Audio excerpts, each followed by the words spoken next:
मुलांना आज आपण अपूर्णांकामध्ये पहिलं पाहिलेलं आहे अर्धा, एक पूर्ण अर्धा, त्याच्यानंतर सव्वा, सव्वा दोन, सव्वा तीन हे पण शिकलेलं आहे. तर आज शिकायचं आहे आपल्याला दीड, अडीच. हे पहा, आज काय शिकायचं आहे? दीड, अडीच, साडेतीन. तर हे कसं शिकायचं आणि किती असल्यानंतर हे होतात ते आपण आज मी तुम्हाला पेरू आणलेले आहेत काही. ह्या पेरूच्या माध्यमातून आपण शिकूया. तर आपल्याला दीड करण्यासाठी एक पेरू कट करावा लागेल. तर एका पेरूचे मी हे समान दोन भाग केलेले आहेत. आणि इथला हा एक पेरू आणि हा अर्धा पेरू किती झाला? दीड पेरू झाला.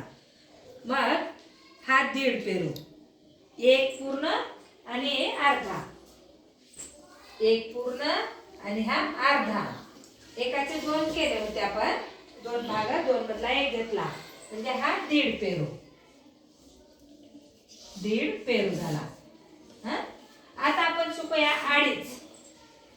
अडीच कसे होतात? आता काय करूया? अडीच म्हणजे दोन पूर्ण आणि हा अर्धा पेरू.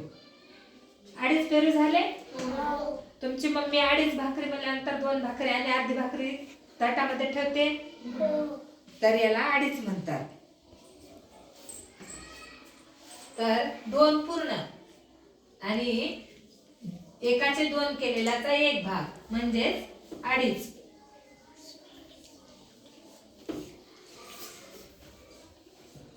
आता शिकूया साडेतीन. हे दोन पेरू, तीन शब्द आलेला आहे, तीन घेतले पूर्ण आणि हा अर्धा घेतला, साडेतीन झाले. साडेतीन. तर याला लिहायचं कसं? हे पहा, तीन पूर्ण आणि ह्या एका पेरूचे दोन केले होते, त्यातला एक भाग घेतला, तर ह्याला साडेतीन.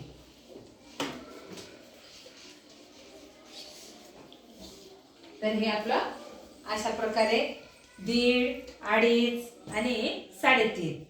हे दीड, त्याच्यानंतर हे अडीच आणि हे साडेतीन आपल्याला पेरूच्या माध्यमातून चांगल्या प्रकारे लक्षात राहणार आहे. आणि घरी मम्मीला पण आपल्याला नाही कळालं तर भाकरीच्या माध्यमातून परत मम्मीच्या हातातून भाकरी करताना शिकून घ्यायचं घरी पण. तुम्ही खात्री करायचं तुम्हाला येते का. तर अशा प्रकारे पूर्ण संख्या आणि अर्धा घेतल्यानंतर त्याला वाचन कसं करायचं ते शिकून घ्यायचं.